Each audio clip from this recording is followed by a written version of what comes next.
Hello. How's everybody doing? We're back.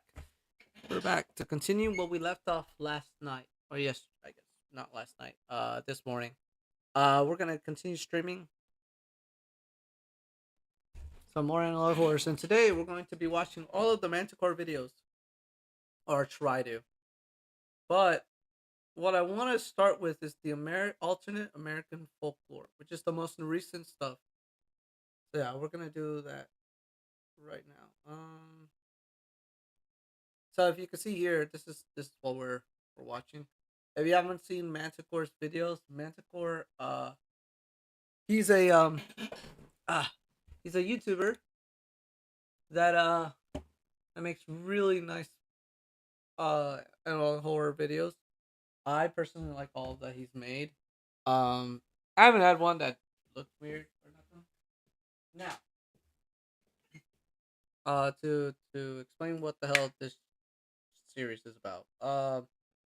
Basically, it's about imagine a world where the world like the timeline is different from what you know, okay, and if that's the case, now imagine everything you know it not being what you think it is. It's completely different. So just alternate high timelines, histories and stuff, change histories. Yeah. So where we're gonna go watch, the one we're gonna watch right now is I want to watch the alternate folklore, but I feel like we should watch this. This one right here. So just you know to emphasize what the Monument Mythos is. Basically, it's the misadventures of like alternate timelines. So yeah, and weird like weird like weird like H.P. Lovecraftian stuff, like cosmic stuff. So yeah. Anyways, let's get right down to business. If you guys make sure you guys subscribe to Manticore, make sure you subscribe to Manticore to support the channel. He makes amazing videos, like I said. So yeah. Without further ado, here's the first episode. Not this one, but the next one, called Corner Folk, the Monument Mythos.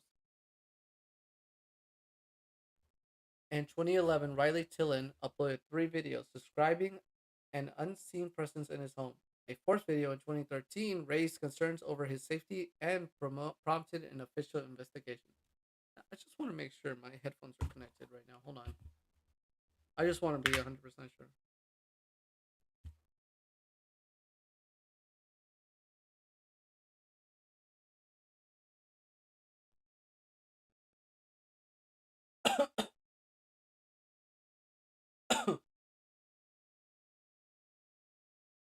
Oh, it was connected already.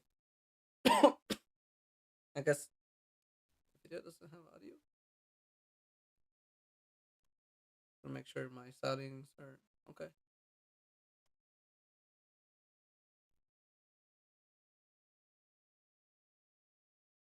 Okay. Let me okay. Reset them.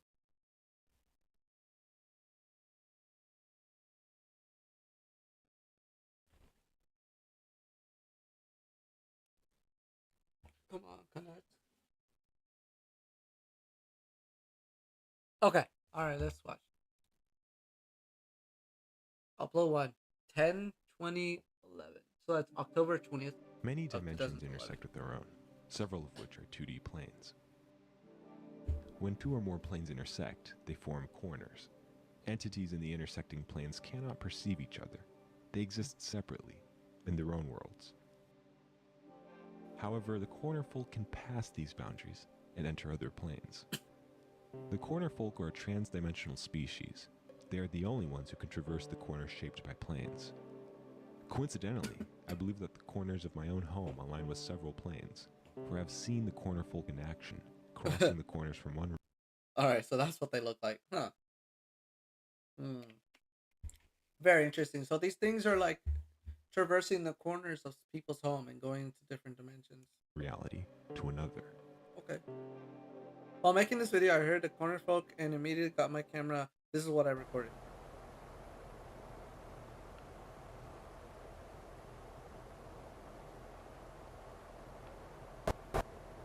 Oh, Jesus.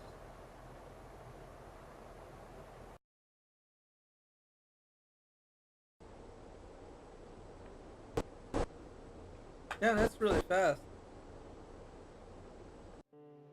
Alright, go back. Alright. Look at it. Fucking little fucking worm. Fucking weird. Fucking weird ass creature. This Now leap it's just requires massive amounts of energy that, when released, produces bright blue flashes. I have yet to discover the source of this energy, and the reason behind the Cornerfolk crossings remains unknown. Upload 2, October 27, 2011. Corner folk update. While I was at work, my cameras captured up to 12 Cornerfolk huddling in the doorway. I used to think that they had to cross dimensions quickly, but the new footage has proven otherwise. When I'm not around, they take a break from traveling and exhibit micro movements similar to dreaming animals. They must feel safe in these corners, which suggests that the Cornerfolk's own home is made of similar structures. Corner world. I imagine that their corner world is made of many plane intersections, allowing them to move freely without using up any energy. My photographs show that smaller Cornerfolk have odd impressions on their skin, as though they had been pressed against many plane intersections at once. The corners likely belong to a nursery or a crib in their homeworld. A multitude of corners placed in close proximity could be used to secure the infant from leaving the corner world. Perhaps they only cross corners in search of food, the same way we only leave our homes for resources. The corner world may be used to raise young, while my own house's corners serve as rest stops of sorts during their journeys. Okay. Very interesting. Upload 3, December 16, 2011.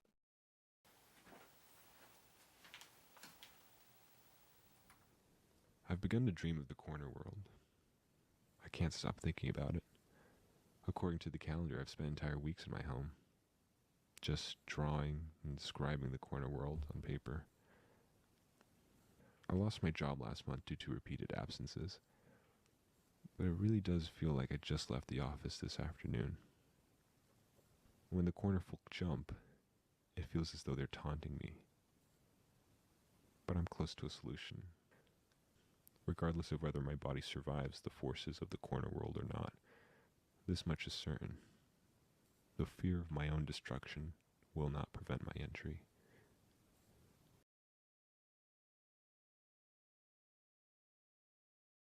Upload 4, January 3rd. Wait. Oh, whoa, hold on. 2 years later?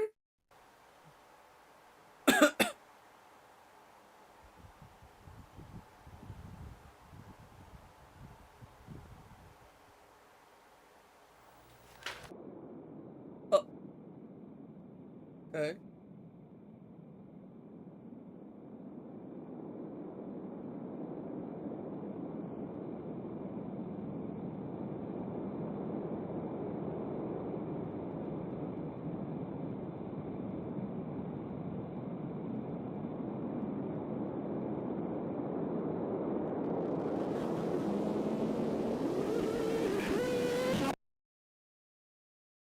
Following his last upload, viewers requested a wellness check on Riley Tillin.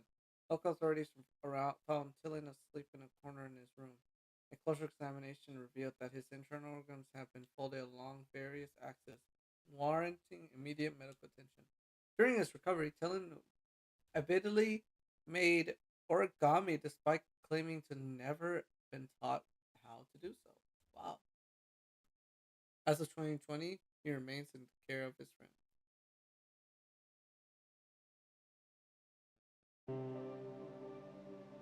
Oh, and fun fact. Before this channel was called Manticore, his original name was Alex Casnes. How's the corner, folks? The next episode is The Liberty Lurker. I'm Mimic. The following audio is an excerpt from an 1889 interview with the designer of the Statue of Liberty. Frederick Auguste Bartholdi. The most difficult aspect of the construction was the pedestal. Although the statue was intended to be a gift, the U.S. ambassador urged us to follow the President Grant's request. We agreed, and each month we received varying size requirements for the pedestal. After 4 years, requests to change the size of the pedestal ceased. People wonder why the president is so much taller than the lady. All I tell them is, ask the Americans. Oh, ask why the pedestal is much taller than the lady, and all I tell them is, ask the Americans. Okay. In 1949, the statue underwent extensive renovations. The official blueprint behind the change, titled STLI 1.8084, was classified for 36 years. Okay, provide insurance for sustenance, install engine to assist with eventual departure.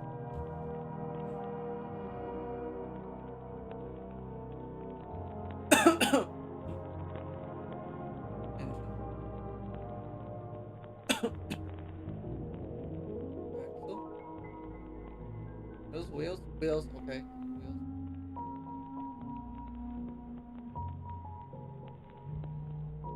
Engine. Stairs. I'm guessing, what's that? Frame? Okay. Waste storage. Okay, at first you might think, why do you need all this stuff in the Statue of Liberty? But it actually makes sense because it basically is telling you that the Statue of Liberty is used to feed something. As of what that something is, we will never know until later on.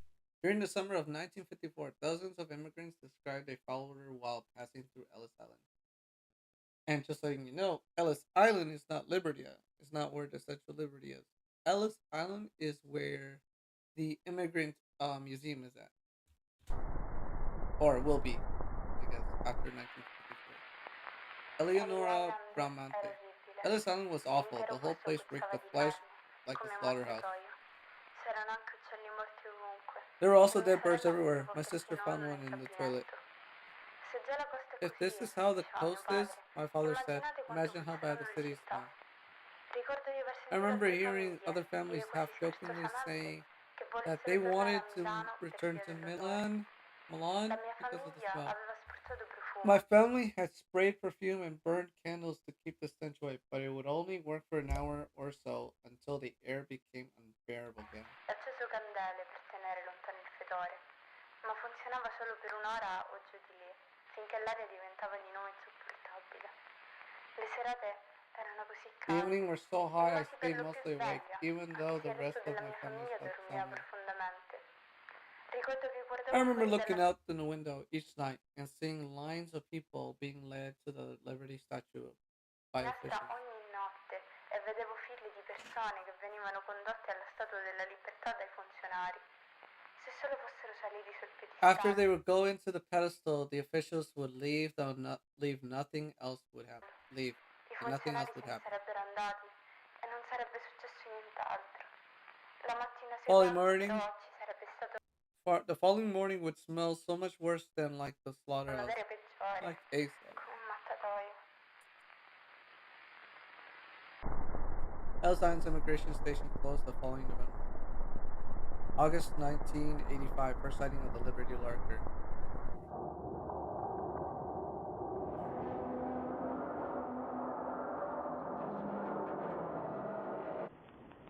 Upon investigation, local authorities likened the waste storage compartment into a mass. What?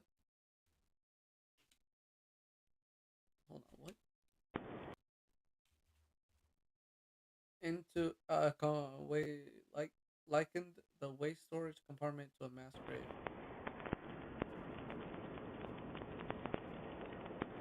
If you have family members who are last seen on Ellis Island between 1949 and 1954, you may be entitled to compensation. fuck does that mean?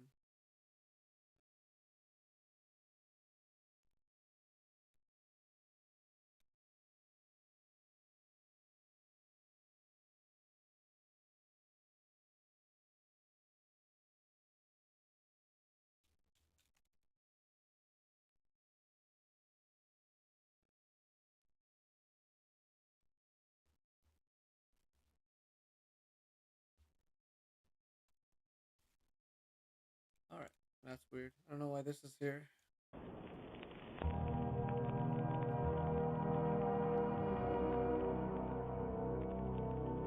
That's weird. Alright, let's go for the next one. Rushmore Revenge.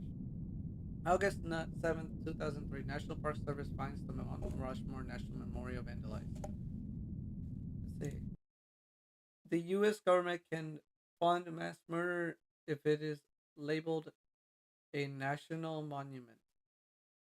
Is that what it said?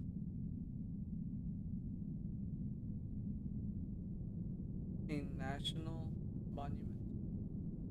As national monument. Everyday executions occur in 2,600 American landmarks.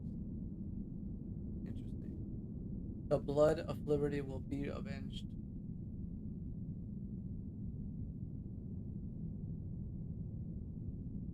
The souls of Lincoln will be freed.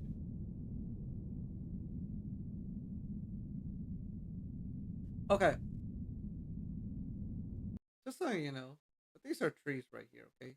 See this tree compared to the size of this? The amount, like the height difference and the just the how big these writings are, and then from the distance that it is to the ground, and that's had to been difficult for a person to do this. It's fucking weird.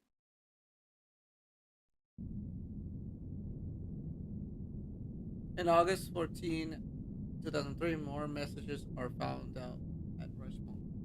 Mount Rushmore? What does that say?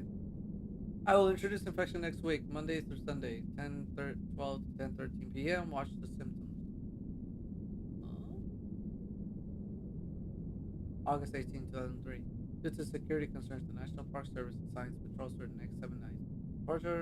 The patrols are told to videotape all anomalies within 10:12 and 10:13 p.m. Lunes. Lunes. Are you sure my mic is playing? Okay, I'm sure. Lunes. Whoa, what was that? What?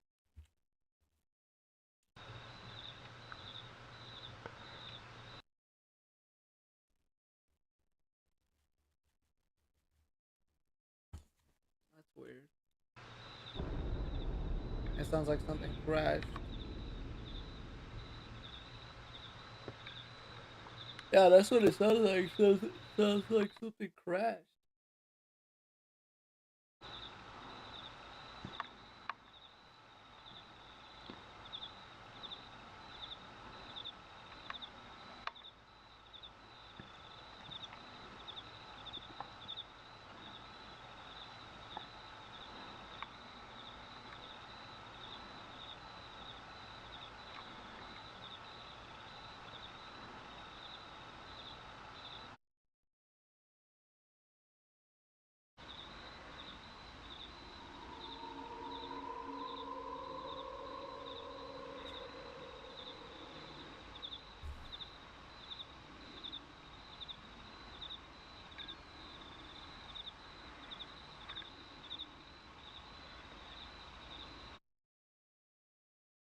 Thursday.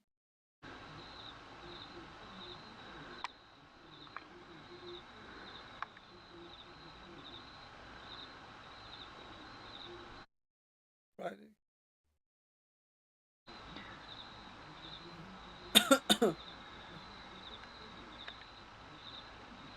Okay, so there was something there.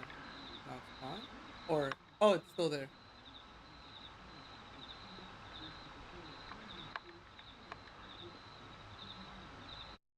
Oh, okay. Saturday. It, remove lens cap.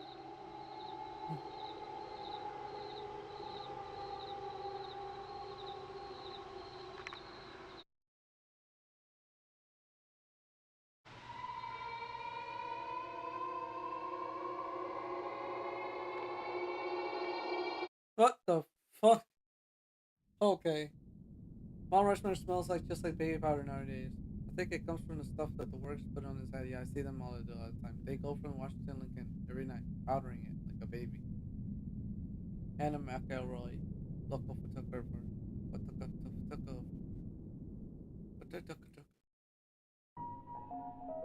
Rushmore's Revenge. That's crazy.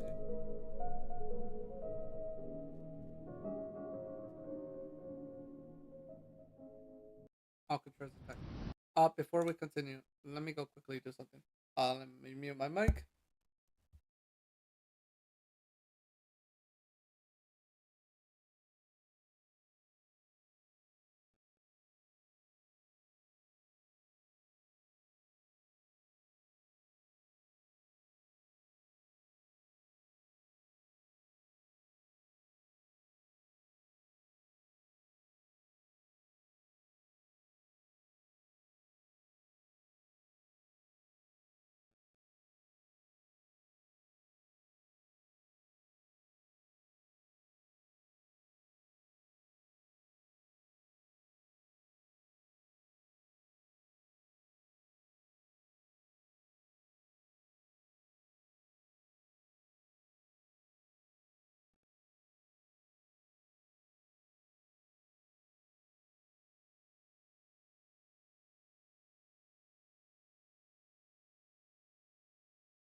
Okay, we're back. Let's watch the video. I went to go get chips, that's why. Mm-hmm. Yes, sir. Went to get chips. So this is Alcatraz attack.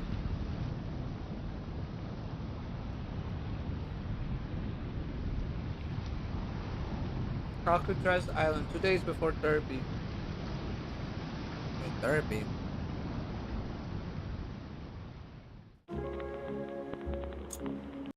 Map of Pacific Branch, United States military prison, Alcatraz Island. Well, fact, Alcatraz before it was a museum was actually a military base, and then became a military prison, and then a like penitentiary prison. I think I don't know, and then it finally became a museum. As to why that happened is because they couldn't maintain it. Fortification. I don't know.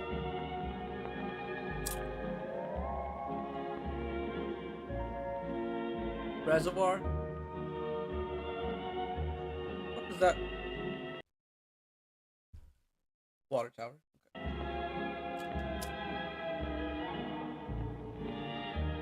Okay. Morgue.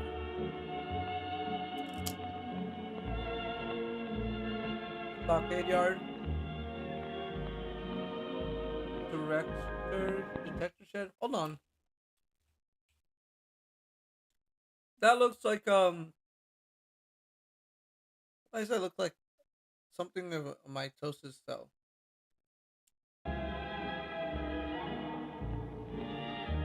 It's been a while since I watched this. I watched a video on this channel. They explain the whole thing, and I still don't understand it. Well, I didn't understand it the first time. Maybe the second time I'll probably understand more. But these things, they look like cells, like part of the cells, like membrane. So stockade yard. That looks like That looks like something. Doesn't look like man-made. It looks it's organic. Detector shed.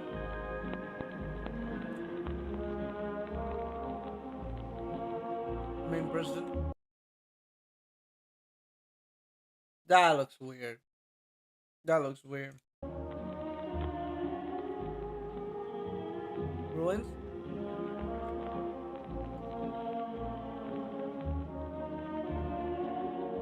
Tennis courts. Ooh.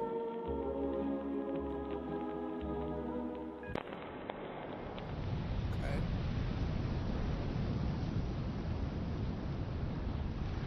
One day before therapy.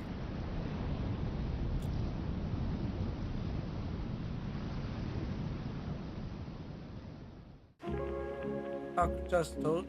What? Whoa, hold on. What? Alcatraz sources? The fuck? Wait, do you mean like? No.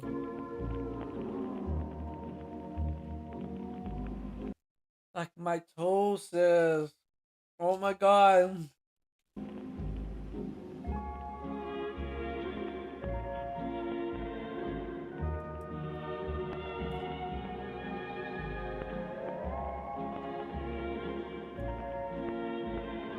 So, if I remember correctly, when those chromosomes and Y chromosomes and X chromosomes go to the mitosis organism cell, don't they like split off? Yeah, they split off.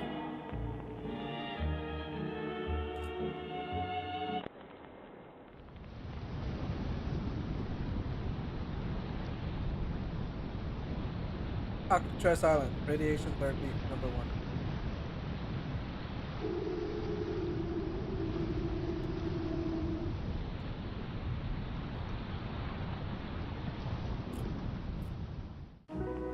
Projected movement. Fuck, projected movement. 1050.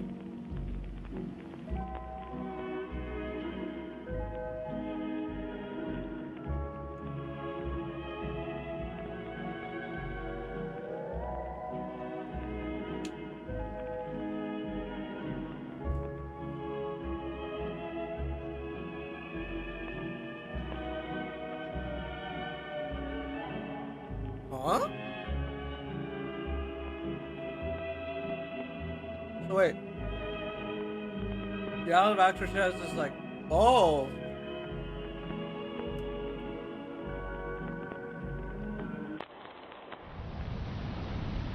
Okay, so hold on.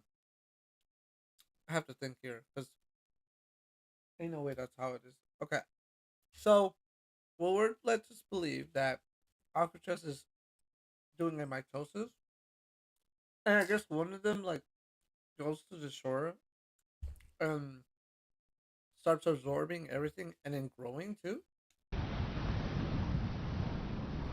That's wild. Alcatraz on one day after therapy.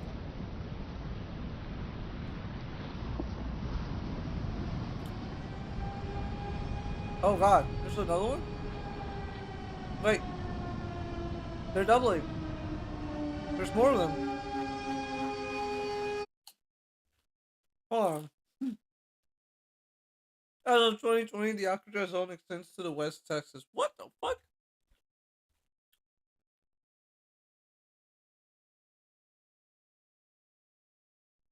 What? Okay.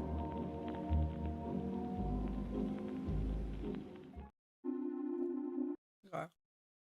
Gene Democracy. What's the next one?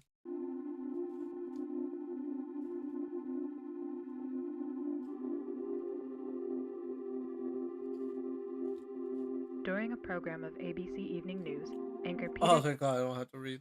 Jennings told viewers to look forward to next week for a special broadcast of national significance.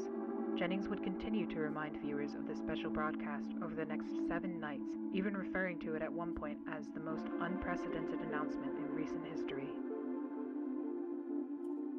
A week after its first mention, Jennings reminded viewers of the special broadcast one last time, asking them to pay attention later that night for an exclusive look at the greatest gift to the American people.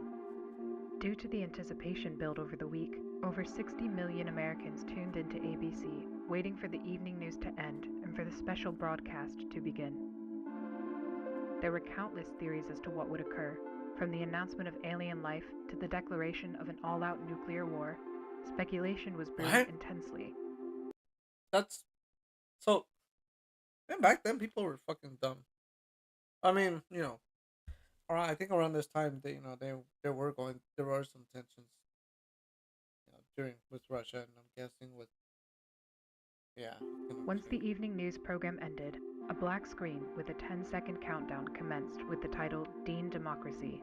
Some viewers, so terrified of the threat of nuclear war, reportedly experienced nervous breakdowns and ran down the street, declaring that Dean Democracy was the code name for an all-out nuclear holocaust. What? Yet, The fuck? Ain't no way, dude. Bro, if I see someone fucking running down the fucking streets, yelling out fucking nuclear war, I'm just gonna think they're fucking high. once the countdown ended, all fears were soon replaced with tears of joy and an excitement not seen since the end of World War II.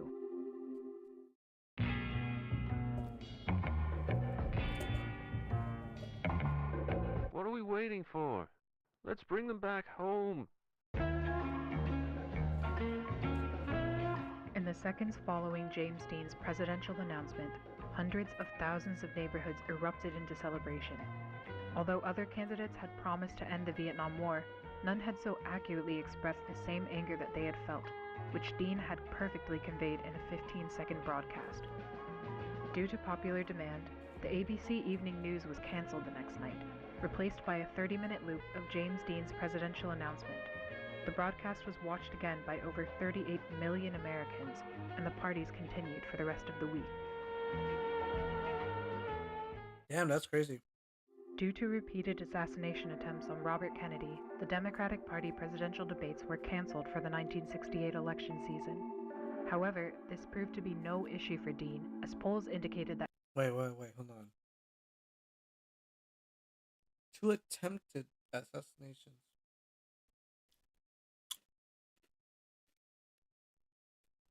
Hold on.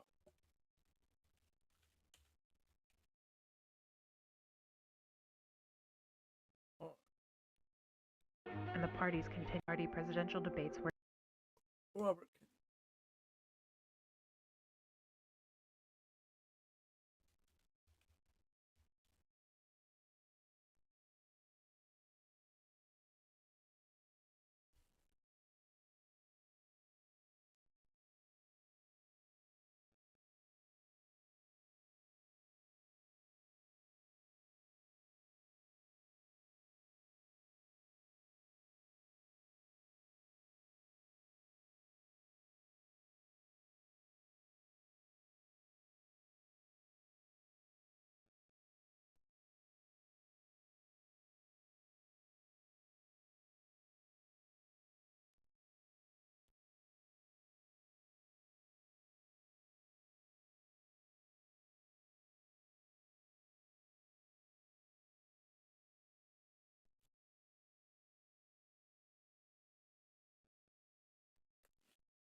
Okay, so that's weird because he was assassinated twice. He was there was 2 attempted assassinations, but if I remember correctly, there was only one. were canceled for the 1968 election Yeah, season. I think it. Okay. However, this proved to be no issue for Dean, as polls indicated that he was in the lead for the entirety of 1967 and 1968, despite having had fewer public appearances and rallies than any other candidate. The strength of his campaign relied on the powerful advertisements he directed that would air every Friday evening on ABC. The series of programs would be considered by many as another weekly TV series and went on to become the highest rated TV show on television after the conclusion of Star Trek in 1967. Damn, Star Trek went up. That's weird. Although a presidential debate was eventually scheduled 2 weeks before the election, James Dean instead invited opponent Richard Nixon to a track to race cars on the same night. Although reluctant at first, Nixon eventually agreed and went to spend the entire day with Dean, reportedly even telling the actor, "To hell with it, I'm voting for you. You're already a better president than I'll ever." Okay. That's gotta be some fucking shit. Okay. First off, Nixon would never say that. He's a fucking headstrong, fucking arrogant asshole. Arrogant bastard of a president we had. That the United States had. So, God. To say that, that's fucking wild. Ever be. This statement, although only a rumor, would spread like wildfire in tabloids and permanently curbed Nixon's chance for victory. On the morning of November 1st, 1968, 4 days before Election Day, anti-Dean groups hijacked radio channels and told civilians they were fed up with James Dean and that television was ruining American youth. After the broadcast, the groups went on to cut hundreds of power lines in the southeast, effectively preventing any of Dean's presidential ads from reaching any household below Tennessee. Dean quickly heard of the incident and, despite the risk of an assassination, flew down to the south and quickly went to work with local electricians to repair the broken power lines. James Dean would be met with a supportive crowd, primarily younger voters who were eager to see a younger face back in the White House. Elderly white conservatives, often the parents of the younger supporters, remained in their houses and occasionally peered through their window blinds to catch a glimpse of the handsome candidate. Although it wasn't known to Dean at the time, hate groups in the South had perpetuated the idea that he was Satan in disguise and cited his good looks and his love for jazz as being clear signs of the devil.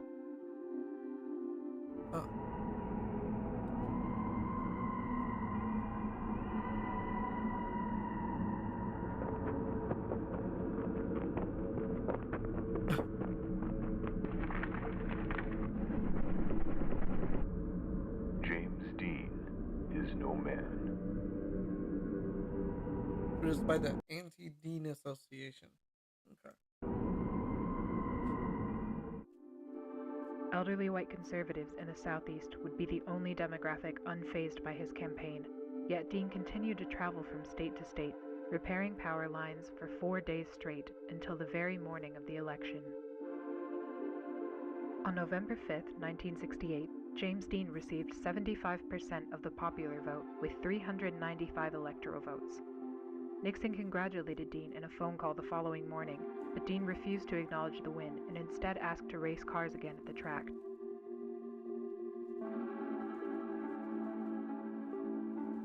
On January 20, 1969, James Dean held his inaugural address at the official Capitol Raceway.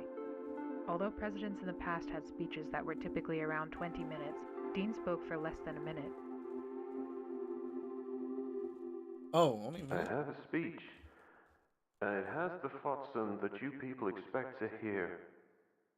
But that's not fair. No, that's not fair at all. I'm here for all of you. It's only fair that you speak for yourselves. My words shouldn't be louder than yours. So I brought many other guests to speak. They're just people like you and I.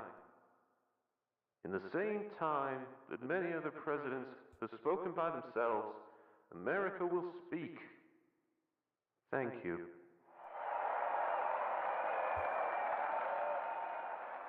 Dean proceeded to introduce many groups to the microphone, including civil rights activists and Native American families.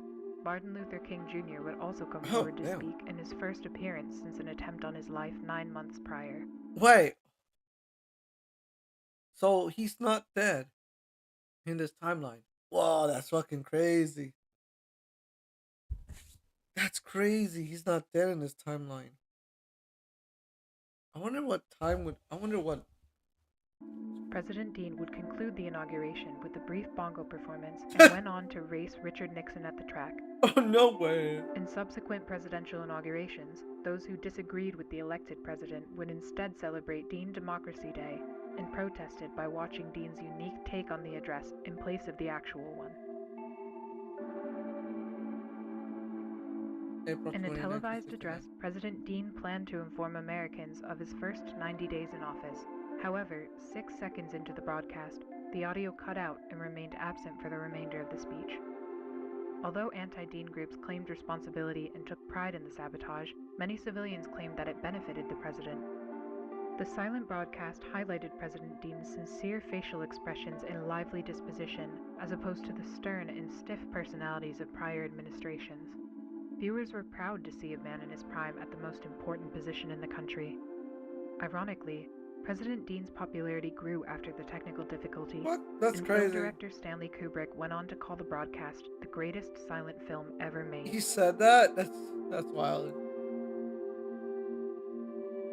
Dean Democracy. Look back at America's 37th president.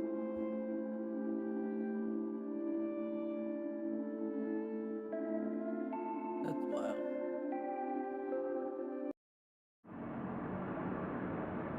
Air Force One Angel. Monument Mythos. On August 17, 2003, Air Force One made an announced trip across the continental United States. Many civilians claim to have seen an aircraft drop package on various national monuments. Wait! So, that thing what we saw in the Rushmore's Revenge, what if maybe they dropped something on Rushmore's Revenge through the Air Force One Angels? Like,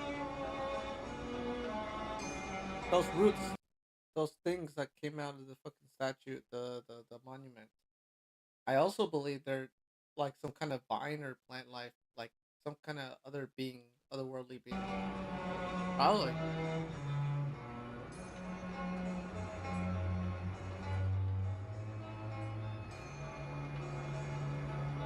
Right?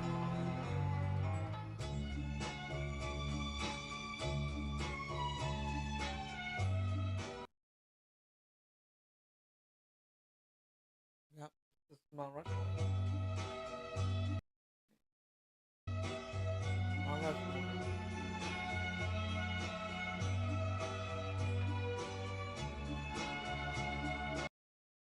the Golden Gate Bridge.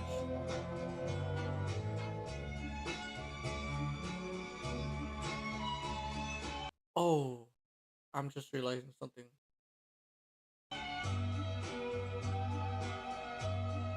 That's Ellis Island? Oh no, Statue of Liberty. Okay, Statue of Liberty.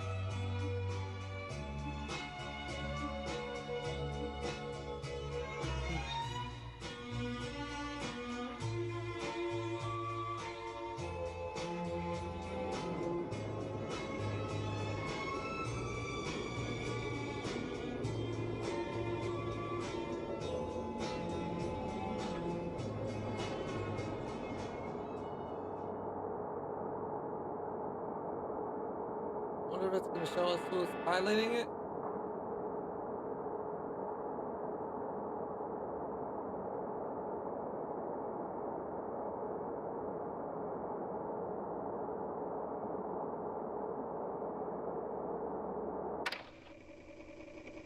The fuck is that?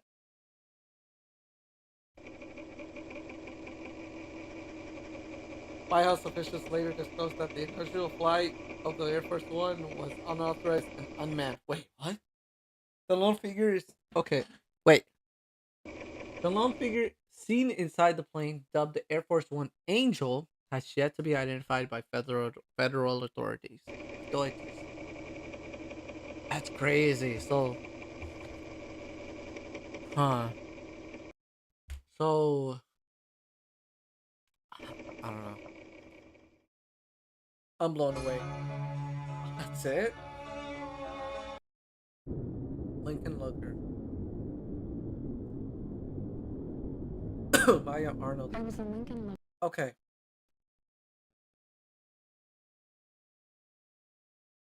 Or Maya Arnoldson. Alright. I need to write this down because I feel like this is like very beneficial that I should write.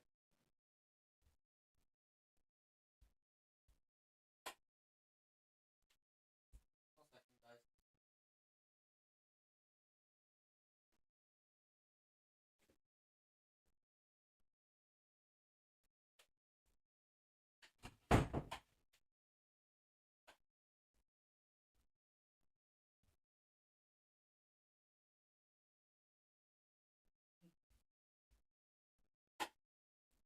All right, let's get some notes in this bitch.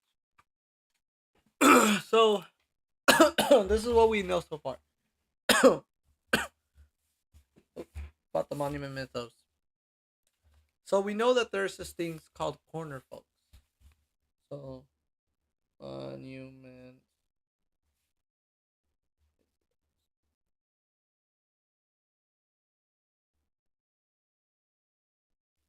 So, corner folks.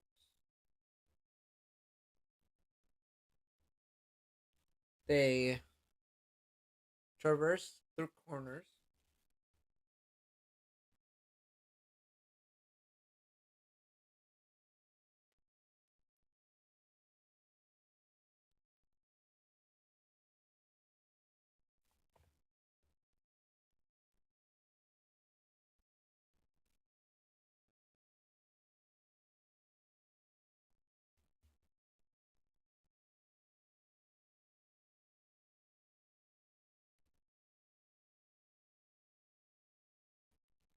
Okay. Um, I'm gonna say, hold on.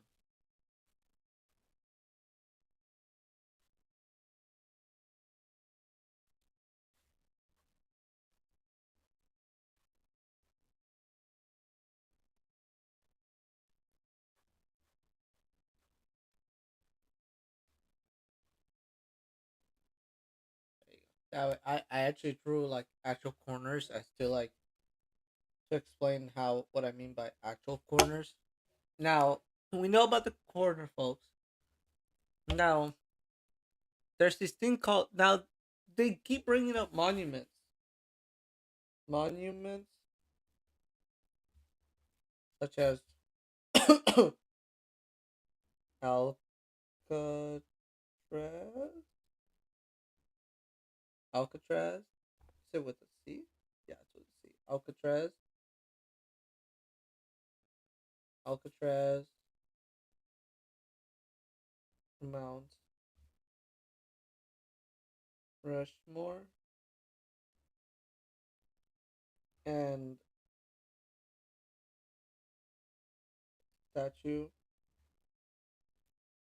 of Liberty. Now we know about the Statue of Liberty. We also saw the Golden Gate Bridge, but I think what it actually was trying to say is Alcatraz. So far, all we know is Mount Rushmore, the Statue of Liberty, and now probably okay. So Lincoln Looker.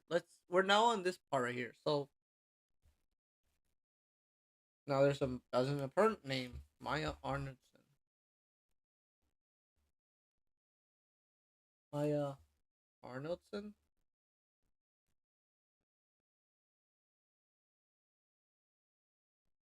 She is a former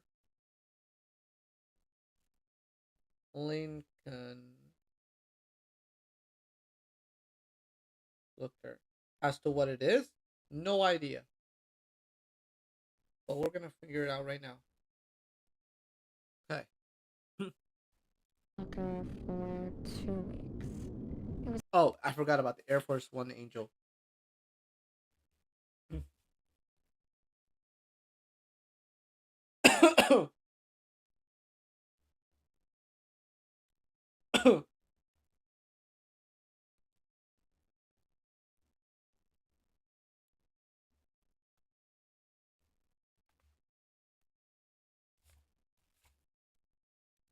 Okay.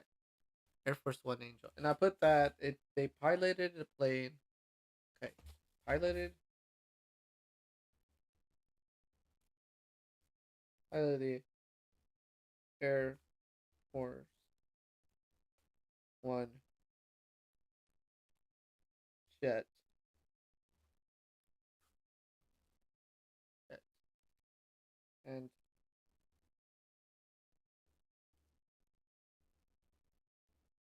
drop stuff at specific monuments. Okay. Let's keep looking. It was terrifying. One moment you're at home answering the door, and the next you're stuck in some kind of suit. The smell was awful in there, and the metal seat was so cold. The only thing you can do is look through two little holes. It was some kind of mask, and whenever the sun shined near, I could see the inside of it. It was a familiar face.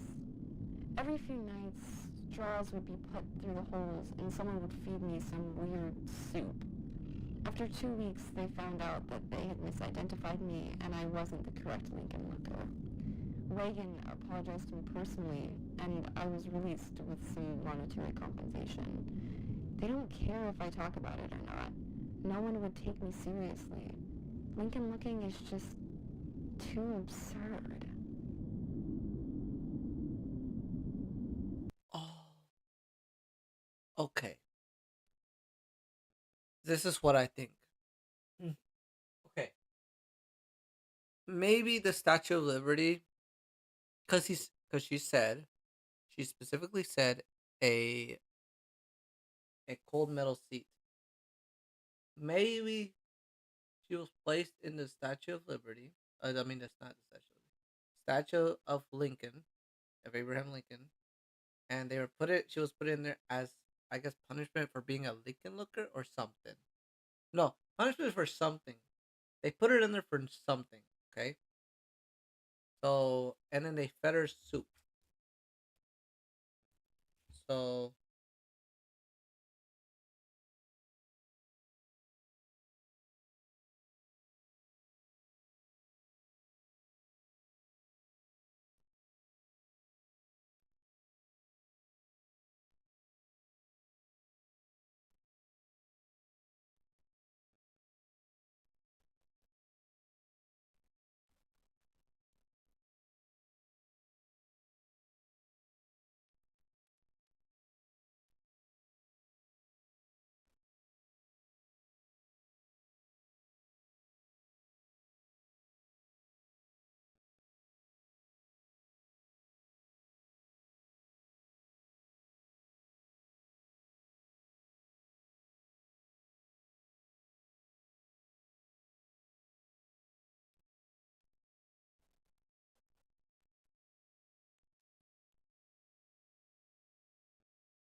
So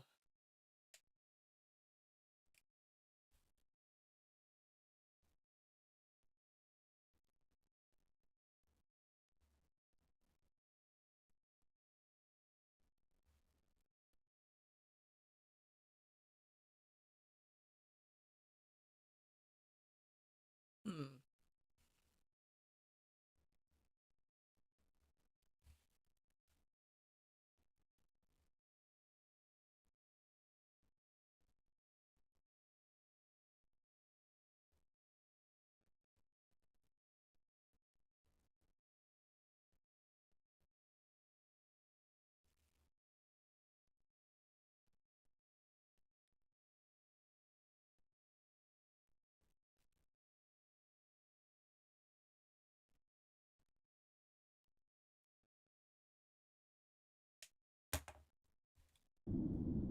So okay.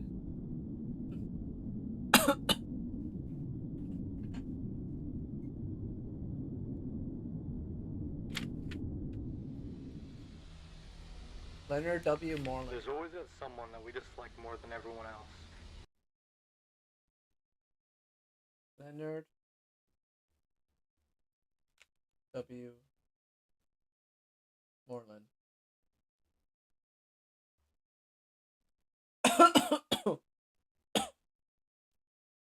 Moreland, senior advisor.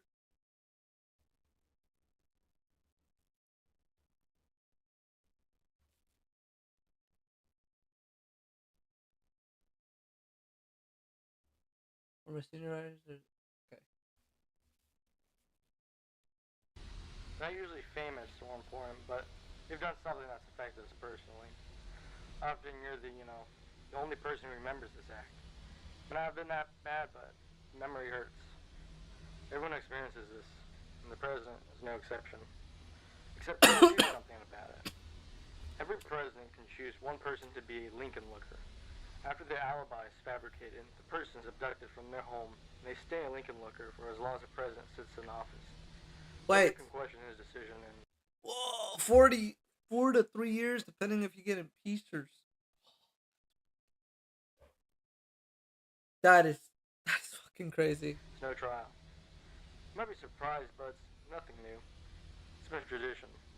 Lincoln lookers have been around for a very long time. What do you mean it's been around for a long time? What do you mean? These rumors of Lincoln lookers were present behind the presidential portraits. White House officials publicly removed the reinstallment portraits to demonstrate there's no space. Oh my god. That portrait. Wall behind portrait. Portrait 2. Wall behind portrait 2. That's wild. They kept people behind those things. Howard Melrose? Is it? Hello, we're not available now. Please leave your name and phone number after the beep. We will return your call. Hey, Eunice. It's Howard. I don't know what I just saw. I was at the top of the steps, reading the inscriptions and talking to visitors, when I started to hear a faint scratching sound.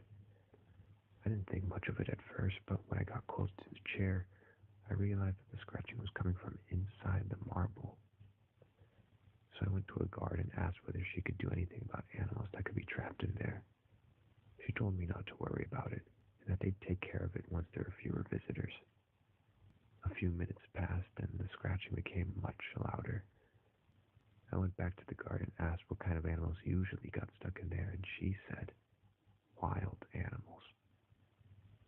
The sound started to make visitors anxious. I remember one boy pulling so hard at his mother's hand, begging to leave.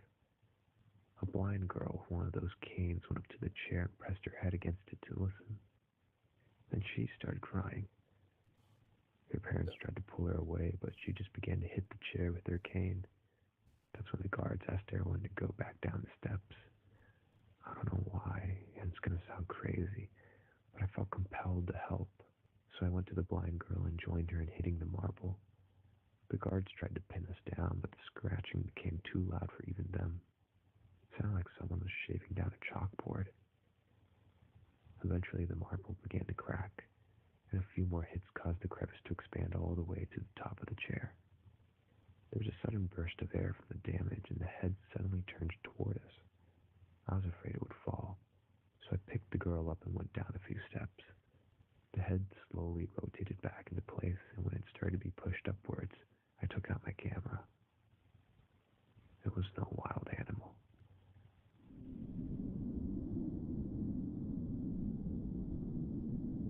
I remember the following images.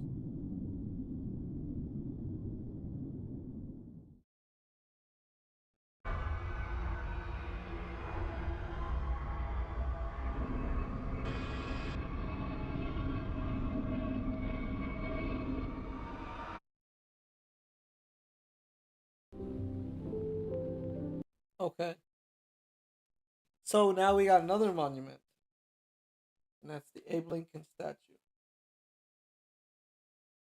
The Abe Lincoln statue is a fucking monument. Just like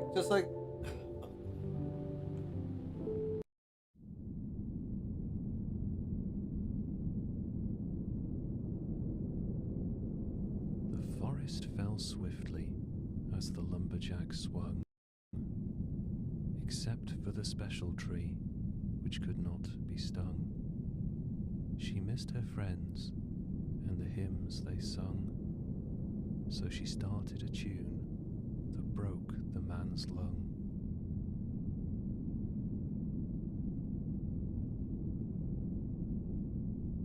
the special tree. Timeline of events.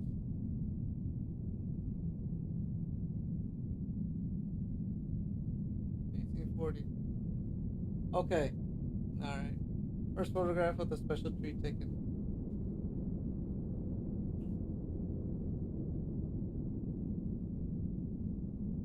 (1845) 48, sorry. Construction begins. Oh look, they're making the monument? What do you call it? Washington Monument? 1861, 1865. The war, right? Yeah, the American Civil War halts. Yeah, it halts due to the American Civil War. Prisoners of war are seen being led into the unfinished tower.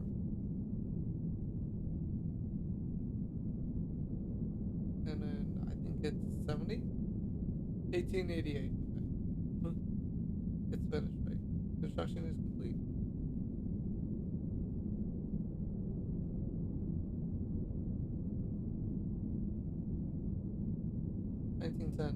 Visit the Washington Monument and listen closely. Hear the wall, the music within the walls.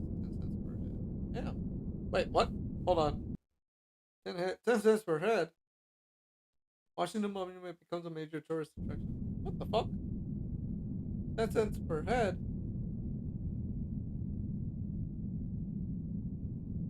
It's in 1910. Yeah. Wait, what? 1910 and 1971.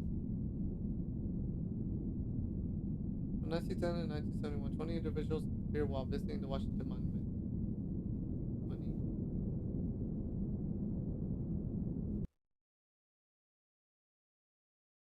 Missing visitors are known as Washington absentees.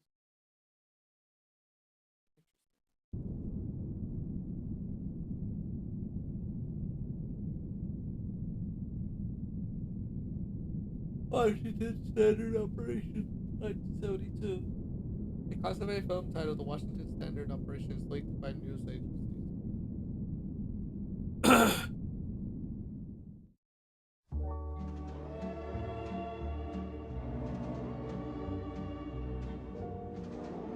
Monument entrance door.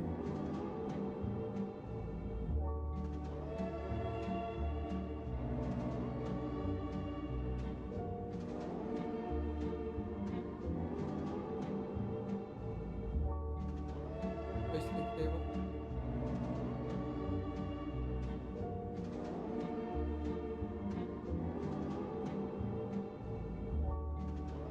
Sound waves.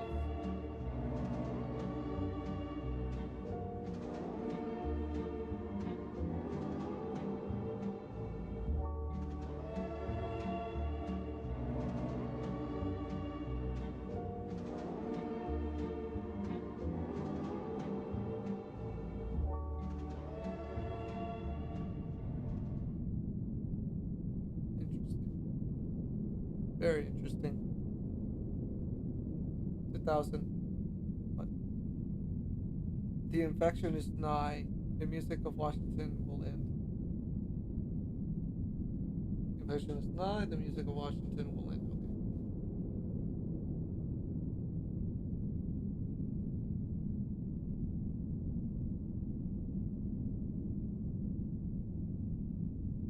Okay. Two 2003.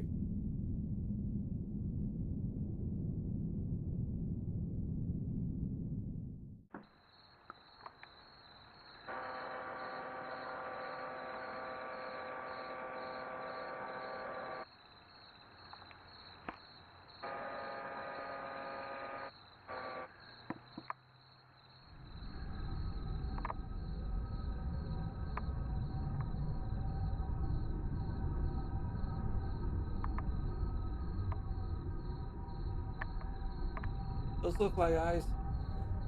Right there, it looks like eyes.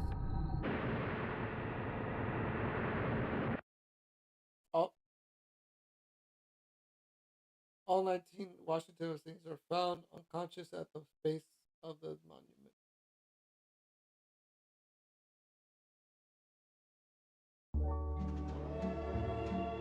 Washington front moment.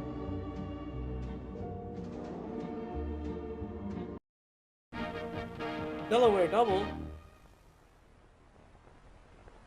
Delaware An accidental River. discovery made by two fishermen has sent shockwaves across the nation.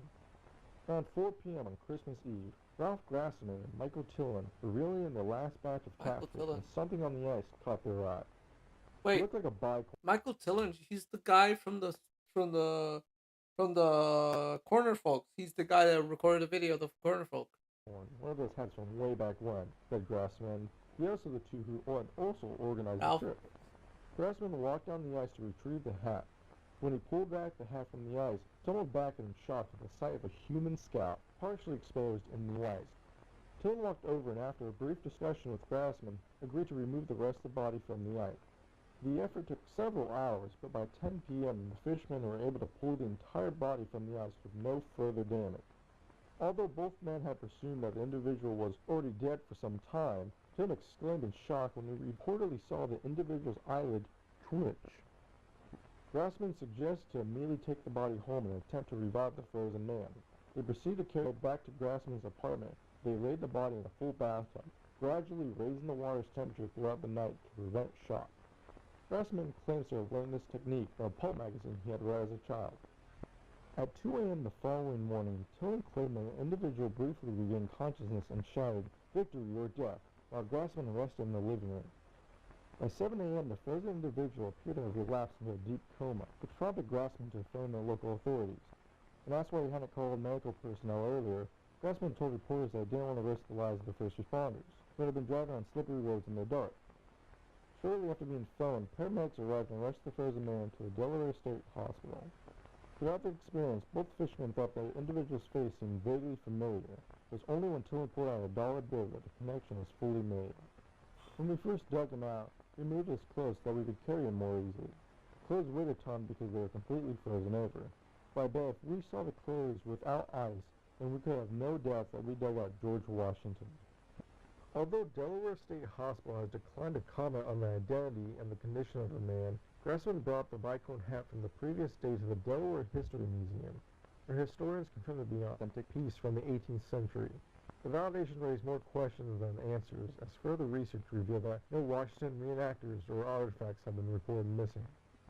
Grassman believes that the man he dug out from the ice is the true George Washington, and that the former president had become gravely ill while crossing the Delaware River. Grassman claims that the imminent death of Washington could have been devastating to the war effort, so his condition was likely kept secret by having a double acting as the president until 1797. When asked for an explanation to why the body had been found so far from the site of the battle, Grassman replied, "He either drifted away or his men purposely planted it far away so that no one could find it." During Saturday's morning press conference, President Dean shared his thoughts on the discovery in 2 words: "I'm surprised." The hell?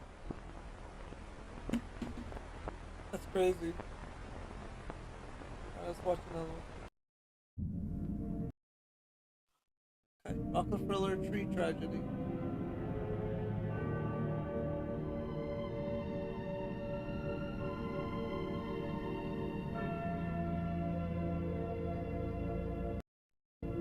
Recollection of tragedy. J.D. Rockefeller. During the first winter of the center's construction, the workers set up a Christmas tree just outside the entrance. It was an uncanny sight to see a green fir stand in the middle of what appeared to be a no-man's land. But this tree, humbly ordained with strings of cranberries, buttons, and tin cans, greatly affected me. It demonstrated that even in the darkest of times, the American people will light the beacons of hope. I thought it could be the start of a great and inspiring tradition, so I traveled north to Babylon in search of a Christmas tree for the following year. Recollection of Tragedy by John D. Rockefeller. Virginia in Wonderland by Virginia.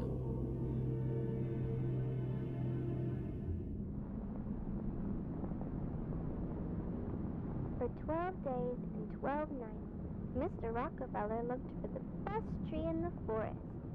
How about this one, Mr. Rockefeller? No, it's much too short. How about this one, Mr. Rockefeller? No, it's much too tall. How about this one, Mr. Rockefeller? No, it's much too average. Mr. Rockefeller soon feared that he would leave empty-handed. Then, on the 12th night, just as he was packing up his stuff, Mr. Rockefeller heard the sweetest tune in the air. It sounded as though the very wind itself had fallen in love. He and his men followed the song and found themselves at the base of a very, very special tree. The special tree. So, if I'm not mistaken, in the special tree thing where it basically became the monument, the Washington Monument, when someone recorded it, it tilted over and like shot lightning. I wonder if it's gonna do the same thing here. How about this one, Mr. Rockefeller? It's perfect. For the rest of the night, the men swung their axes at the special tree. Chop, chop, chop. However, when the sun rose, the tree was still standing. Their axes had left no marks at all. Mr. Rockefeller was surprised. The next day, Mr. Rockefeller and his men laid 100 sticks of dynamite around the tree. 3, 2, 1, boom! Yet, the special tree continued to stand. Mr. Rockefeller was surprised. So Mr. Rockefeller decided to hire the best team of grave diggers to take the tree out of the ground. Right there. After a week of digging, they told Mr. Rockefeller the tree will be out in 3 years at this rate. Mr. Rockefeller was surprised, but he decided to let the grave diggers work. He would pick the next 3 best trees for the next 3 Christmases. But by the 4th year, the special tree was ready to display. Damn, they got it in like that much time? It's crazy. For the last 2 years, I have seldom mentioned the tragedy that occurred at the center. Many have taken offense at my silence, claiming it to be the result of a desensitization to workplace accidents. Indeed, I have seen enough accidents in 3 lifetimes, but nothing could have prepared me for what happened at the center. For some time now, my friends have blamed the center's original construction workers for the tragedy, since it was their very own Christmas tree that had started the whole tradition. But the truth is that their tree brought joy and wonder to the public. It was my tree, and my tree alone, that brought about the unprecedented loss.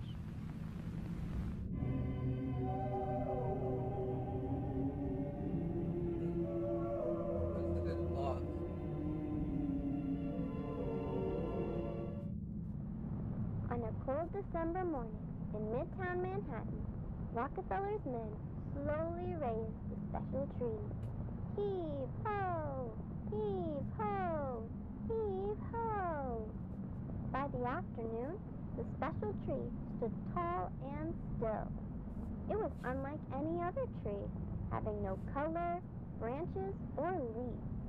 The mayor of New York, Mr. Guardia, thought that the tree was too bare and asked for branches to be added so that ornaments could be hung. Mr. Rockefeller didn't agree. He thought the tree was perfect, just the way it was. But since Mayor Guardia had been one of his best friends, Mr. Rockefeller told his men to glue some branches on. I, Virginia, watched as the men placed branches on the special tree.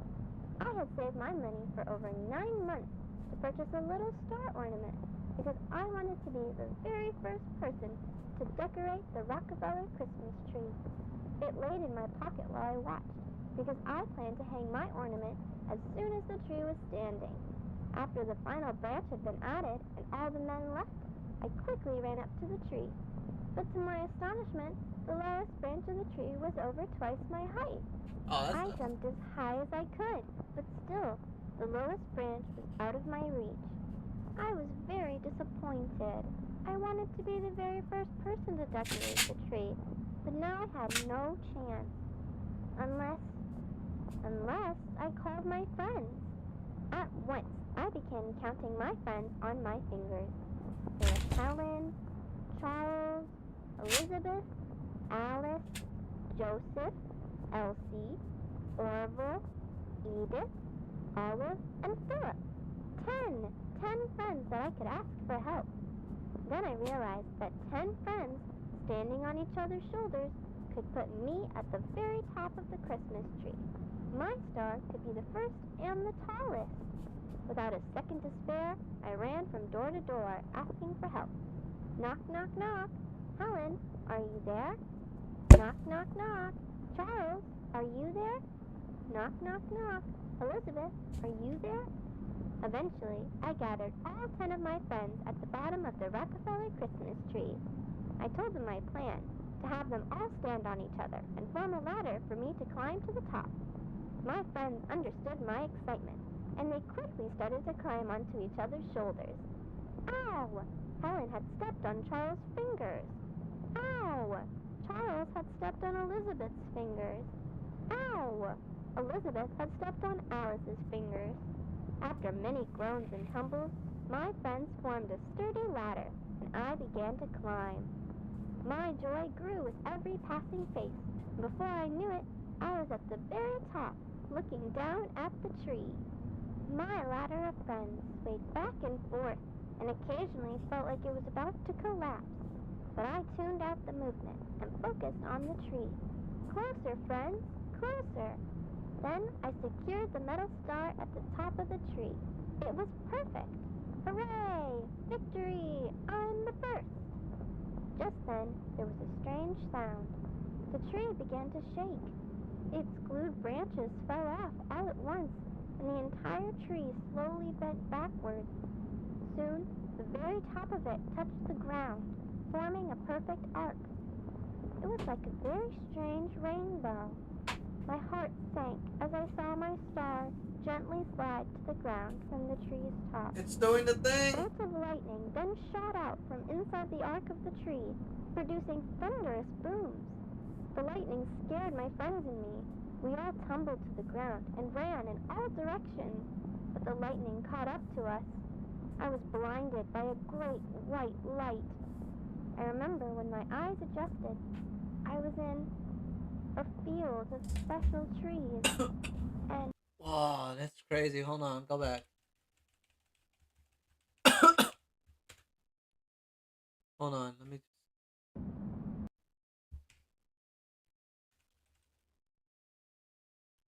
That's crazy. Wow. There's more of them.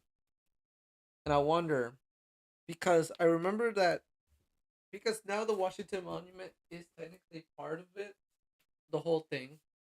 I'm speculating, this is my speculation, that basically the monuments are in a sense of like hiding places for these like specific trees, and they're just they're just a way to hide the trees from everybody. That's what I think. I think that they're just using the monuments as a way to hide the trees, and it's just that's how they hide, and yeah, I think that's the whole situation here.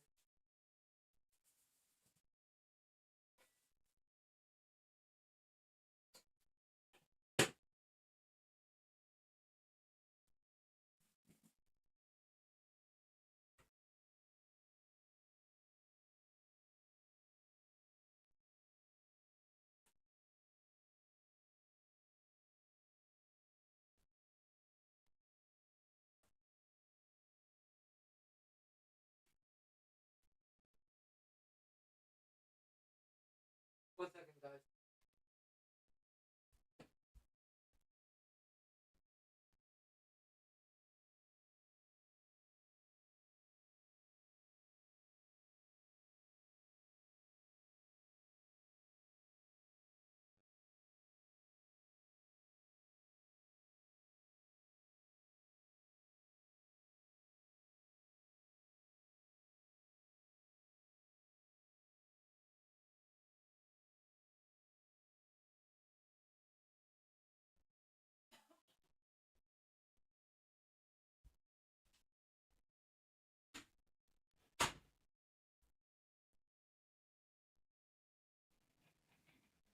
Yeah.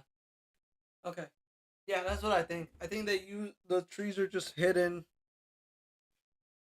around. These special trees are hidden around like specific monuments, like the Washington Monument, Alcatraz Island, Liberty Island, Ellis Island, maybe Ellis Island. We don't know yet. The Mount Rushmore. So yeah, I think they it's just a way for them to hide the trees, or the trees to hide themselves into these monuments. Oh, and then of course the Abe Lincoln Monument. But, And I saw.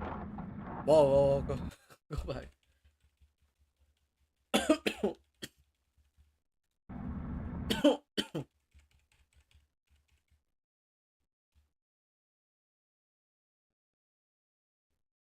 No.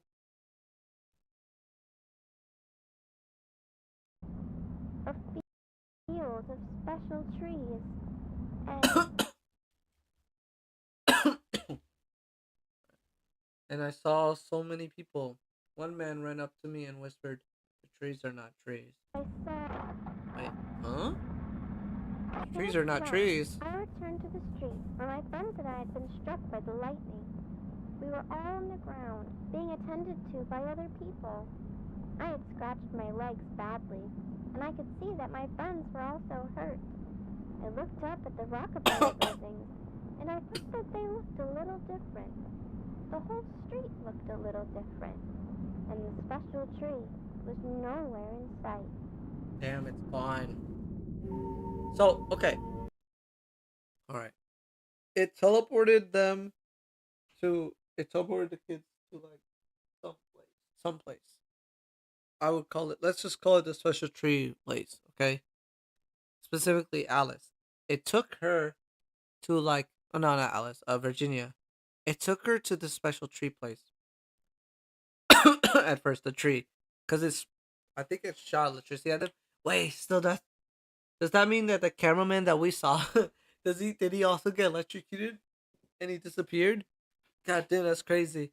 Anyways, so okay, so basically the guy got electrocuted. Okay. And if the guy got electrocuted, that means that he got teleported too. So now when Virginia came back to her world, everything looked weird. Everything looked different. I wonder if it's not even the same place, like it's her same world or like same place. John D. Rockefeller.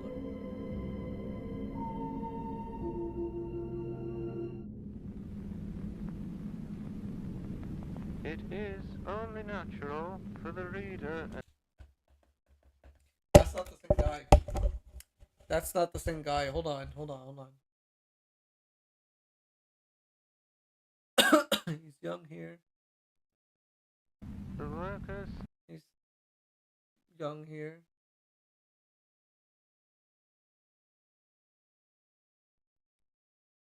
And now why is he old here? Natural for the reader at this point to wonder why the incident has been referred to as a tragedy. There had been no loss of life, and, aside from a few temporary scorch marks on the center, no damage to the surrounding property. I, too, assumed it was a mostly inconsequential event, likely an electrical accident whose effects were exaggerated by the children at the scene. I was grateful that every life involved had been spared. A death at the center would have weighed heavily on my mind for some time. But when I encountered the results of the children's medical examinations, I wished that a death had occurred in place of the unfathomable. What the fuck? Why would you say that? Why? Why would you say that?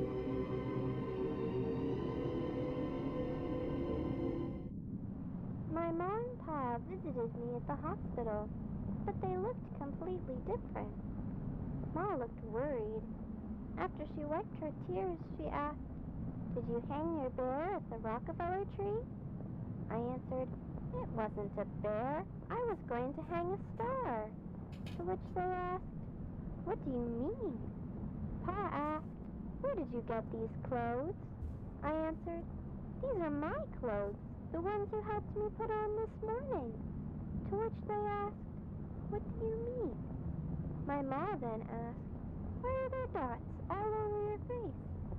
I answered, "Those are my freckles. I've had them since I was little." To which they asked, "What do you mean?" My parents quietly left my bed and talked to my friend's parents.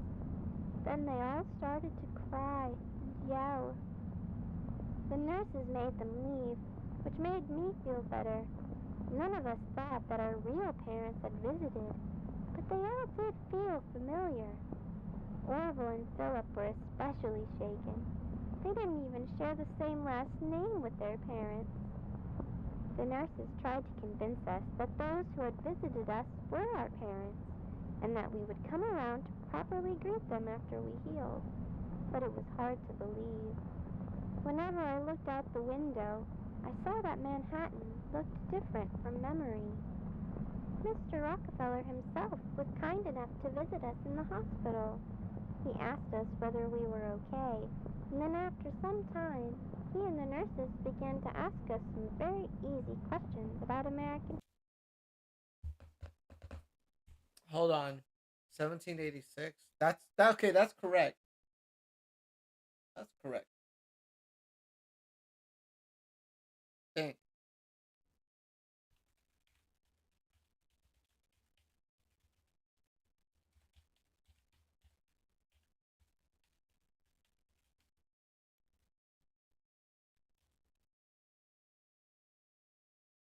No. Wait a minute. No, no, no, no, no, no. That's not right. This is a different universe. Wait. I had to think about it hard because I was like, wait a minute. 1776, wasn't it? Like, I don't know the exact date, but I know it's not that. Maybe like that's not right. 1786. No, that's not right.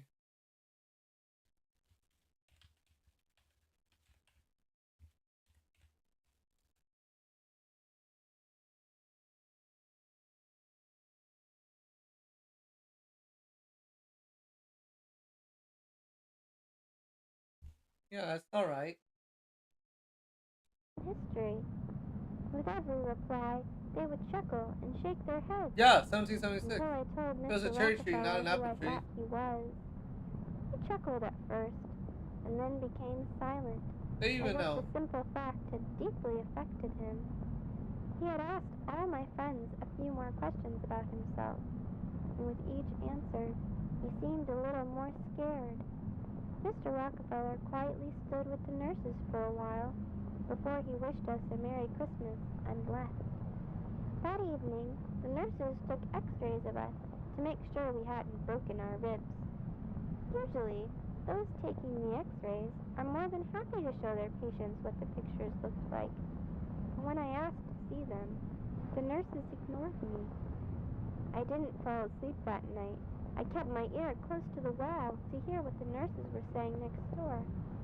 I heard one sentence over and over. Everything's backward. I wonder what they meant by that. I never told my friends because I didn't want to scare them. But I spent the rest of the night with my hand to my chest, wondering if my heart was ever on the right side.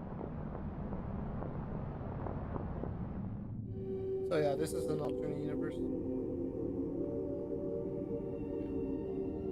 They probably this universe that they all ended up in has anatomies quite different from ours. Okay, so yeah, some. For several weeks, the children were kept under observation at the Columbia Presbyterian Hospital. I visited them as soon as I had the chance to. All the families of these children were deeply unsettled, that they had all independently come to the conclusion their child had been replaced by a doppelganger. They claimed that these new sons and daughters possessed substantial differences from their real children. The majority of differences involved altered physical attributes and the inability to recognize familiar locations and characters, such as their parents and their homes. Two boys even claimed to have names different to those that their mothers had given them at birth. But of all the discrepancies, the most bizarre was their faulty recollections of notable persons and events. For instance, each of the affected children claimed that I had become the wealthiest man in America through an oil monopoly. It is common knowledge that I did indeed work at an oil refinery in my youth, but to entirely deny my 2 terms as president and insist instead that I had always been a mere philanthropist struck me as being particularly odd. The families were agonized by the children's behavior. Some continued to search for their real children. I support their endeavors, but I do not believe that the children's afflictions were the result of hysteria. Every day, I find myself recollecting the day that I had selected the tree. I have since realized the difficulties involved in the removal of it should have repeatedly discouraged me. And had I been discouraged, the families of those children would not be experiencing the anguish that they currently have. Perhaps I never had the opportunity to select another tree. Perhaps I was meant to select that tree regardless of my persistent character. Perhaps we are all trolleys, forced to follow the path of the track to each of our destinations. I take solace in that thought. Or perhaps the tree chose me.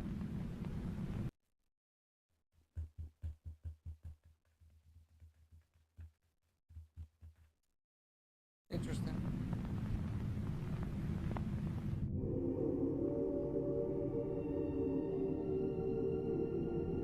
Damn, that sucks for this kid. Oh, that's it? Many, including my father, believed that 1934 Christmas tree vanished. This is untrue. I have seen it wandering in the plaza on many occasions, and it resembles a man far more than any tree.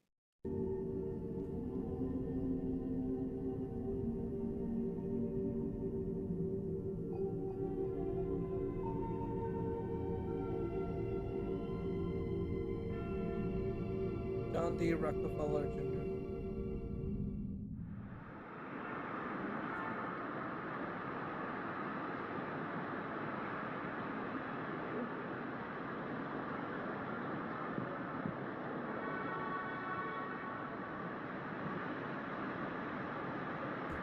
Is that it?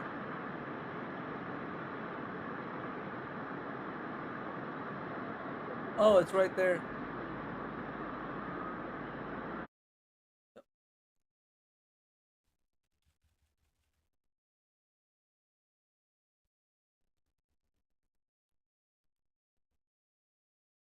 Yeah.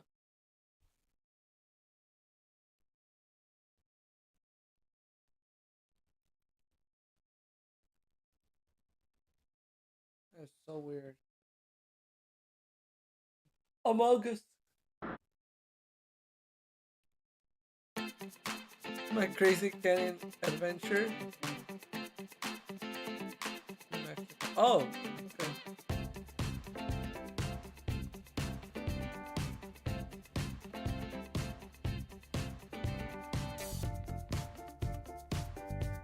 Me and my brother deep in our thoughts.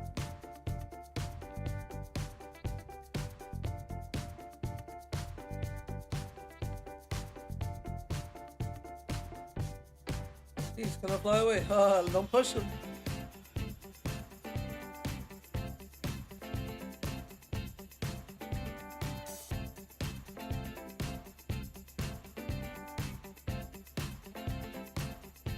Then I saw something really weird.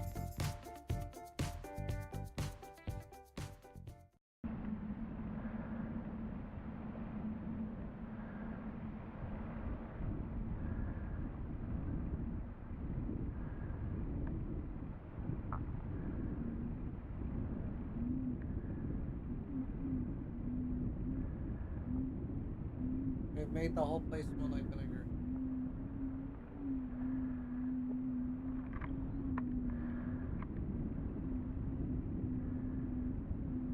That's weird.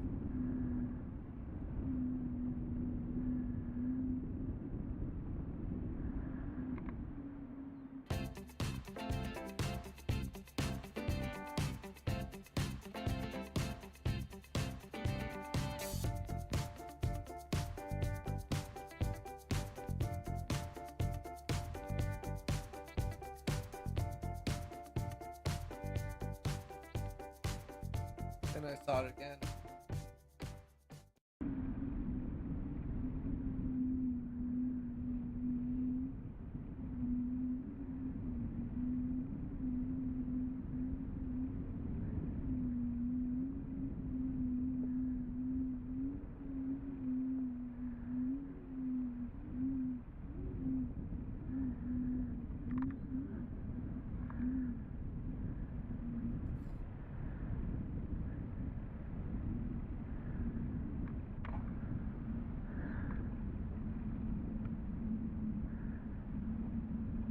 Dude, focus your camera.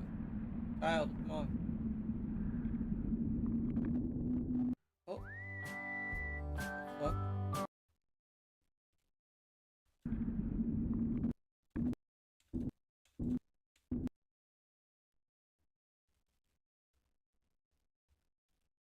That's a fucking weird looking image right here. I don't know what I'm looking at. Caution, sheer cliff to draw your children past. Oh no, we're gonna die!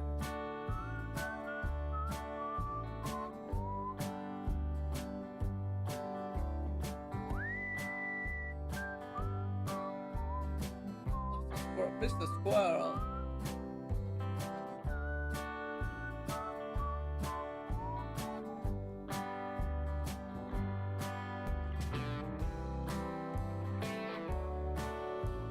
Did a little research and found out what we saw. Called the Canyon Lung or Canyon Crown. It uses vinegar to shrink its head back into its body. My daddy said the reason we went on this trip was so we could find the system. Wait. Maya, as in Maya. Wait. Hold on. You're talking about Maya Arnoldson?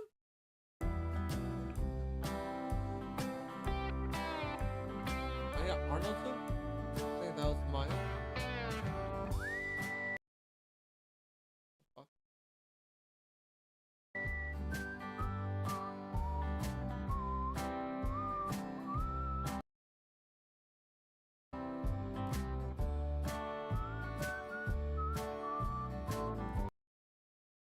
And off trail.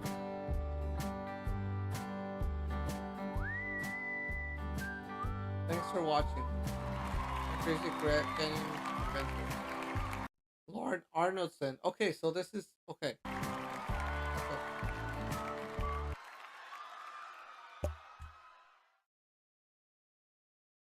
Thursday at the estate of the Ohm Gallagher. How much time we got? We can watch one more video, then I'm done. Part 1, Sculpture. Excerpts from the series of Exchange from 1850.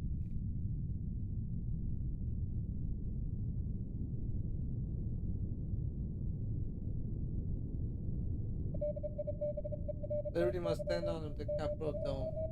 Yes, but I will find an artist to bring this statue to life. Thomas E. Walter, architect. Thomas Crawford, sculptor. Montgomery Meigs, engineer. Would you provide a design for the statue? Oh wait, was this? Oh, certainly. Was these the people that? Okay, the fucking the statues. Freedom, Freedom 2, Freedom 3. Freedom 3 will do, but change your cap. I'll change the cap and begin to cast. 6 weeks later. Alfonso Safini, detective. Freedom is difficult to cast. Apologies for delays. 3 weeks later. Freedom is on her way.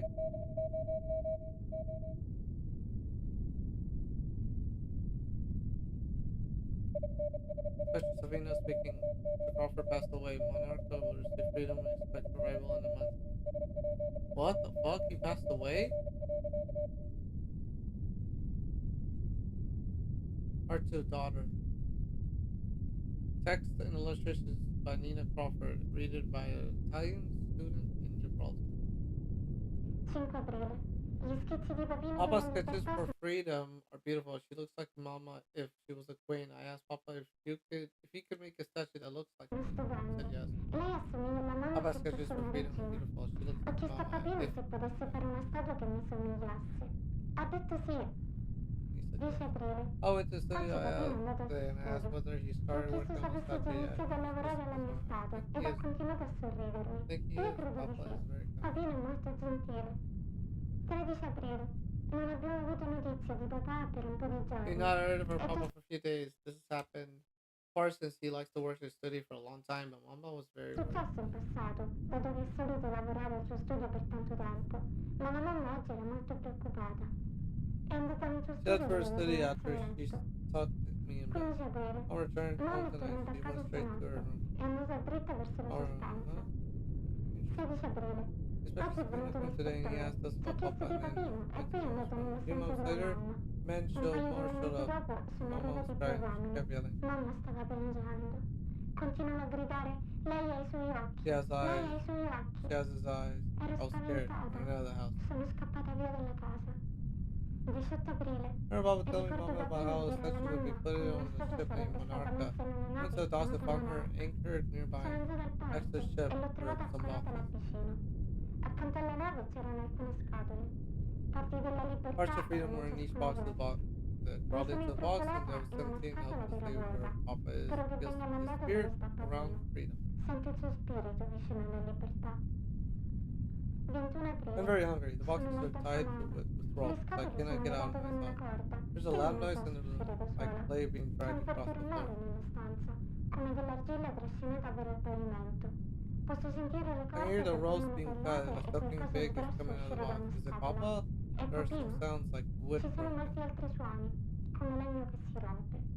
Dato che le corde As sono the rope broke, I rotte, sono quickly got out uscito of the in box fretta and dalla found some scatola bread and ed ho fruit trovato del pane e della frutta door. nella stanza accanto.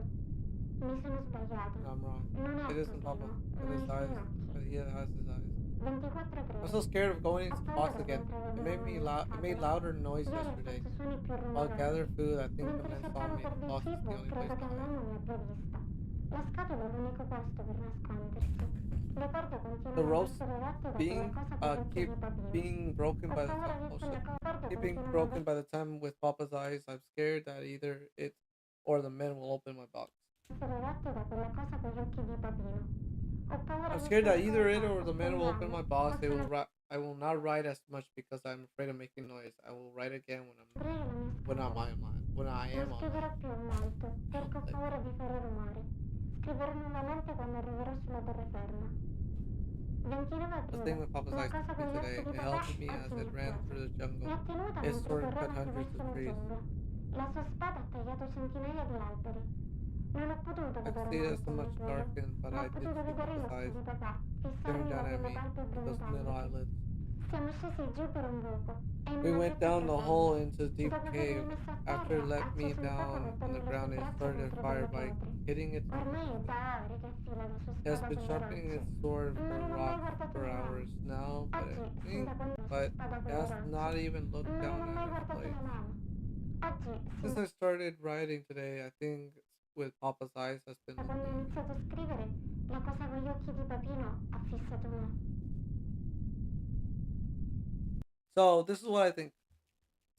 I think that the same thing kind of had happened to Maya Arnoldson, happened to um whatever his name is. His name is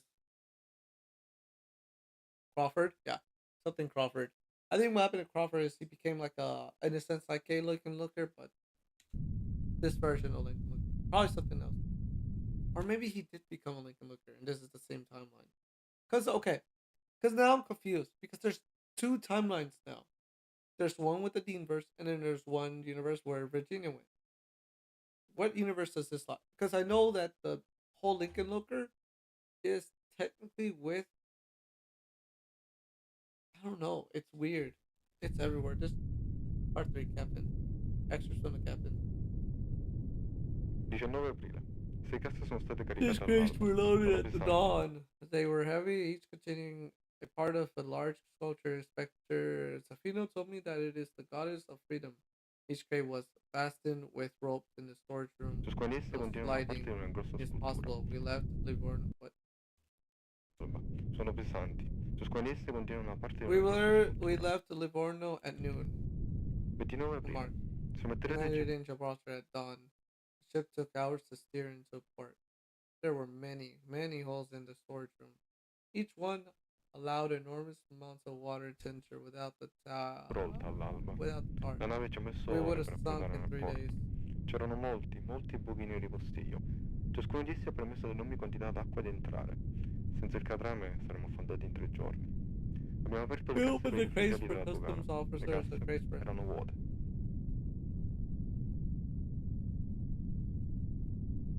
Gibraltar.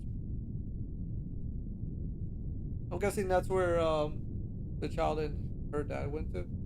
Part 4, Commissioner, written by the Commissioner H. Morgan. On the morning of April 29th, we received numerous reports regarding a tremendous force that rushed up the rock, which tore down hundreds of trees and created several landslides throughout the previous night. One civilian likened the phenomena to the work of a gigantic crazed fowler. Due to the sheer number of reports and the high level of concern in the surrounding community, I deployed myself along with 13 officers to the rock in search of an explanation.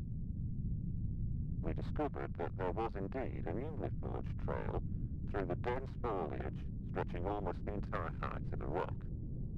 The trail was astonishingly linear, with no bends in the path. The cuts to the trees themselves were precise. The downed trees continued to be warm to the touch, presumably due to the extreme speed of this force. A few fires present along the trail were extinguished by fellow officers as we traversed the rock. The path ended at a large crevice in the ground, which looked to be an entrance to a large underground cavern. After requesting additional men and equipment, Officer Hadley descended into the crevice. It was not long until Hadley exclaimed in fright and urged us all to enter. Within the following hour, the majority of us were in the cabin, which appeared to be an undiscovered offshoot of St. Michael's Cave. In the middle of the location stood a plaster model of a tall Greco-Roman statue of a woman. Surrounding this sculpture were the splayed remains of an individual, flattened like a set of clothes. A hollowed-out torso was stretched a quarter of the way up the statue, the sight of which compelled a few of the officers to exit the cabin. The human remains were collected and sent to the morgue, while the sculpture was cleaned and lifted out. The statue's blade, held in its right hand, matched the cuts present on the downed trees. Despite the fantastical implications of this detail, the Gibraltar police force officially concludes that the work of the crazed fella was nothing more than the result of heavy winds. During a secondary investigation, a journal was discovered in the cabin. A translation of its Italian text is in progress.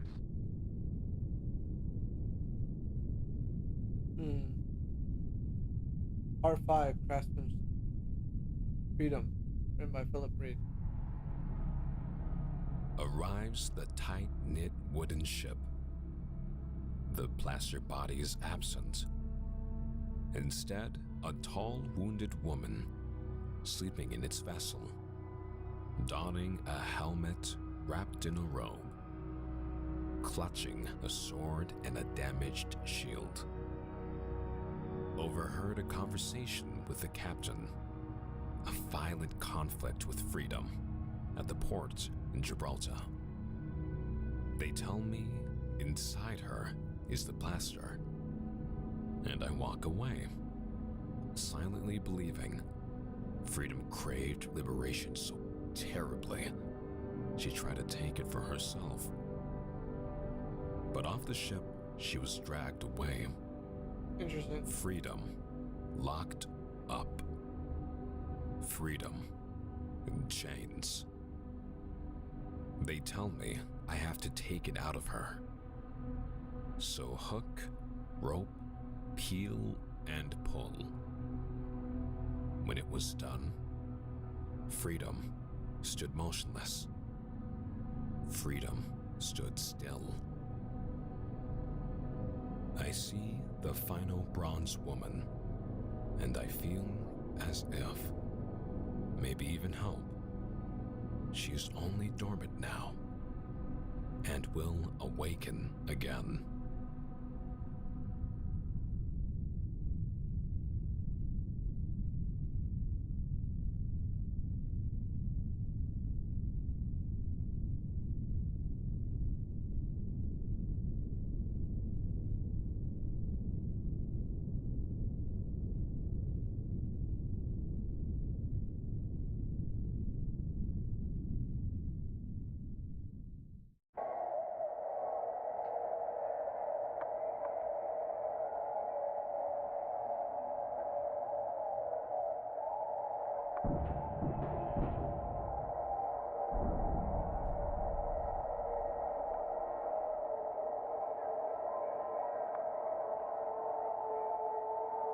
What am I looking at? Oh, that's the capital. What am I looking at?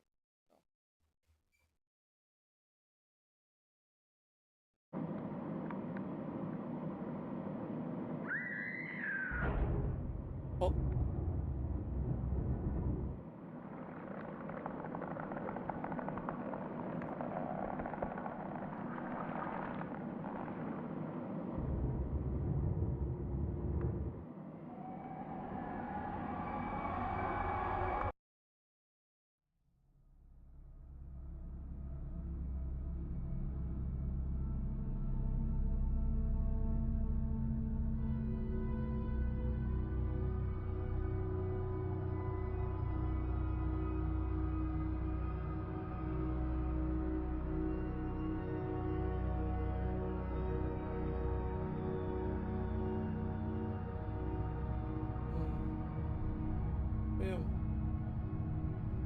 That was crazy, dude.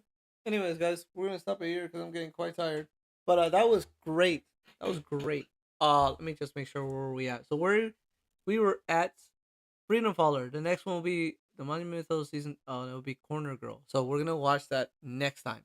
Thank you guys so much for watching, and I'll see you guys next time. Be safe.